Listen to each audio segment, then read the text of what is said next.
സാബു സാറിന്റെ കാര്യം തന്നെ എടുത്താൽ കിറ്റക്സ് 15,000-ലധികം പേർക്ക് ജോലി കൊടുത്തോണ്ടിരുന്ന സ്ഥലം ഒന്ന് ആലോചിച്ച് നോക്കിയേട്ടാ. ഒരു ഗ്രാമമാണോ? അല്ല, എനിക്ക് തോന്നുന്നു ഒരു നിയോജക മണ്ഡലത്തിലെ ആൾക്കാരുണ്ട്. അത്ര ആളുകൾക്ക് ജോലി കൊടുത്തോണ്ടിരുന്ന സ്ഥലമാണ് കിറ്റക്സ്.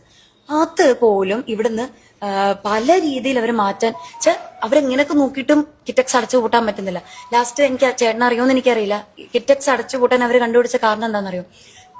പഴയ നിയമത്തിൽ, നമ്മുടെ രാജഭരണം ഉണ്ടായിരുന്ന സമയത്താന്ന് തോന്നുന്നു, ഉണ്ടായിരുന്ന നിയമത്തിൽ ഈ നമ്മൾ ഇതുപോലുള്ള വ്യവസായ സ്ഥലങ്ങളിൽ ഈ തുപ്പൽ കോളാമ്പി വേണം എന്നുണ്ടായിരുന്നു. അതൊരു മസ്റ്റ് ആയിരുന്നു. ഇവരുടെ അത് എവിടുന്നൊക്കെയോ തപ്പിപ്പിടിച്ചിട്ട് ഇവരുടെ ആ ഇൻഡസ്ട്രിയിൽ തുപ്പൽ കോളാമ്പി ഇല്ല. ആ പേരിലാണ് ആ സ്ഥാപനം, കിറ്റക്സ് എന്ന സ്ഥാപനം, ഈ നാട്ടിൽ നിന്ന് അടച്ചുപൂട്ടലിന്റെ വക്കിലെത്തിച്ചത്, അല്ലെങ്കിൽ അടച്ചുപൂട്ടിയത് എന്ന് പറഞ്ഞാൽ ചേട്ടൻ എന്താ തോന്നുന്നത്? വീഡിയോ ആണല്ലോ. ആതിര NDAയുടെ സ്ഥാനാർത്ഥി, അതായത് 2020 മുന്നോട്ട് വെച്ച ഒരു സ്ഥാനാർത്ഥി പറഞ്ഞ കാര്യങ്ങളാണ് നിങ്ങളിപ്പോ കേട്ടത്. ഇപ്പോ ഈ കിറ്റക്സിനെ കുറിച്ച് സംസാരിക്കുകയാണെങ്കിൽ, ഞാൻ ഈ വീഡിയോ പുതിയതാണോ പഴയതാണോ എന്നറിയില്ല, ഞാൻ ഇങ്ങനെ സ്ക്രോൾ ചെയ്ത് പോകുമ്പോൾ കണ്ട ഒരു വീഡിയോ ആണ്. ഇപ്പോ അതിൽ പറഞ്ഞൊരു ഭയങ്കര കോമഡി ആയിട്ടുള്ള ഒരു കാര്യമുണ്ട്. ഏതോ കോളാമ്പിയ കോളാമ്പി എടുത്ത് ആർക്കും ഇല്ലാത്തതുകൊണ്ടാണ് കിറ്റക്സ് കൂട്ടിപ്പോയത് എന്നുള്ള കാര്യങ്ങൾ.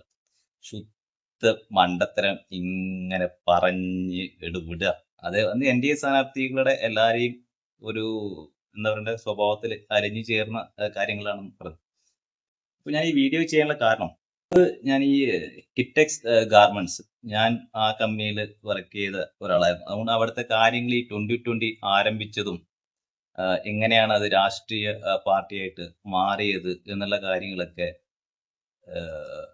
കുറച്ചൊക്കെ അതിനെ കുറിച്ചിട്ട് അറിവുള്ളത് കൊണ്ടാണ് ഇപ്പോൾ ഈ വീഡിയോക്ക് റിയാക്ട് ചെയ്യണം എന്ന് വിചാരിച്ചത്. കിറ്റക്സ് ഗാർമെന്റ്സ്, ഞാൻ അവിടെ ഒരു ക്വാളിറ്റി സൂപ്പർവൈസർ ആയിട്ട് ജോലി ചെയ്തായിരുന്നു. ഒരു 15-16 വർഷത്തിന് മുന്നേ ആണ് ഈ കിറ്റക്സിൽ ഞാൻ ഇങ്ങനെ ക്വാളിറ്റി സൂപ്പർവൈസർ ആയിട്ട് വർക്ക് ചെയ്തുകൊണ്ടിരുന്നത്.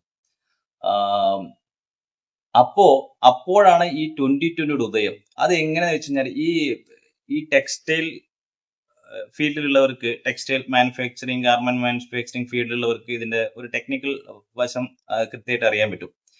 ഈ ടെക്സ്റ്റൈൽ ആവശ്യമായിട്ടുള്ള ഒരു ഡൈയിങ് പ്രോസസ് ഉണ്ട്. ഡൈയിങ് പ്രോസസ് എന്ന് പറഞ്ഞാൽ നമ്മുടെ കളർ മുക്കൽ, അതായത് നമ്മുടെ വൈറ്റ് ഫാബ്രിക് വരും, അതിനെ നമുക്ക് പല വിധത്തിലുള്ള കളർ മേക്ക് ചെയ്യണം. അപ്പൊ അതിന്റെ പ്രോസസ്സാണ് ഡൈയിങ് എന്ന് പറഞ്ഞിട്ടുള്ളത്. ഈ ഡൈയിങ് പ്രോസസ്സ് കിറ്റക്സിൽ ഉണ്ടായിരുന്നു.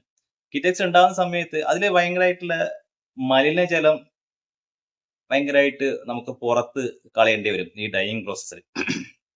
ഇപ്പൊ അത് ഒരുപാട് മാറി.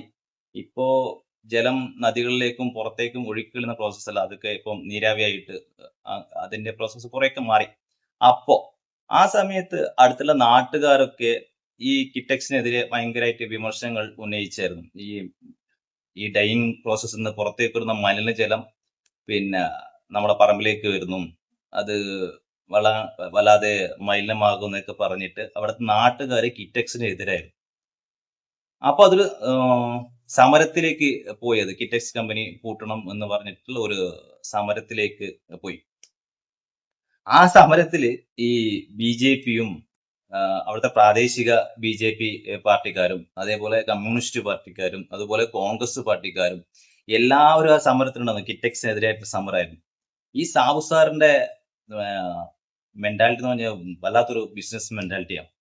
അപ്പോ ഇങ്ങനെ നാട്ടുകാരും രാഷ്ട്രീയ പാർട്ടികളും കിറ്റക്സിന് എതിരാവുന്നു എന്ന് കണ്ട സാബു സാറ് എടുത്ത സ്റ്റെപ്പ് എന്താണെന്ന് ചോദിച്ചു കഴിഞ്ഞാല്, അവര് ചെറുങ്ങനെ അവിടെയുള്ള ഒരു പാവപ്പെട്ട കുടുംബങ്ങൾക്ക്, പിന്നെ വീടില്ലാത്ത കുടുംബങ്ങൾക്ക് വീട് വെച്ചു കൊടുക്കാനും, അതേപോലെ വെള്ളമില്ലാത്ത അവർക്ക് ഒരു ചെറിയ ചെറിയ ഏരിയാസ് ഉണ്ടാവും, അവർക്ക് വെള്ളം എത്തിച്ചു കൊടുക്കാനും, പുതിയ വാട്ടർ ടാങ്ക് പണിത് കൊടുക്കാനൊക്കെ സാബു സാറ് മുന്നിട്ടിറങ്ങി.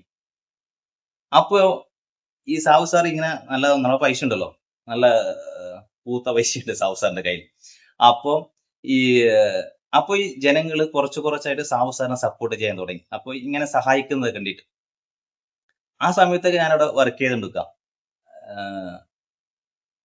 അപ്പോ അതിനുശേഷം സാബു സാറ് ഒരു 2020 എന്നുള്ള ഒരു ഇത് കൊണ്ടുവന്നു. അതെന്താണെന്ന് വെച്ച് കഴിഞ്ഞാല്, കിഴക്കമ്പലം പഞ്ചായത്ത്, ഈ കിറ്റക്സ് സ്ഥിതി ചെയ്യുന്ന പഞ്ചായത്ത് കിഴക്കമ്പലം പഞ്ചായത്താണ്.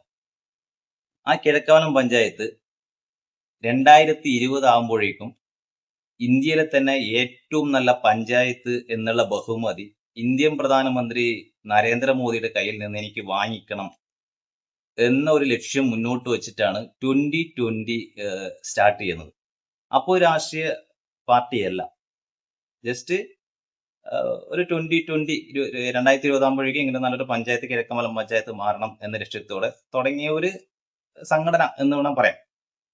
അത് കഴിഞ്ഞതിന് ശേഷം സാബു സർ കുറേ കാര്യങ്ങൾ, അത് നല്ല കുറേ കാര്യങ്ങൾ ചെയ്തായിരുന്നു കിഴക്കമലം പഞ്ചായത്തിന് വേണ്ടിയിട്ട്. അവിടെ പുതിയൊരു സൂപ്പർ മാർക്കറ്റ് കൊണ്ടുവരുന്നു, പിന്നെ അവിടെയുള്ള മാക്സിമം ജനങ്ങളെ സഹായിക്കുന്നു.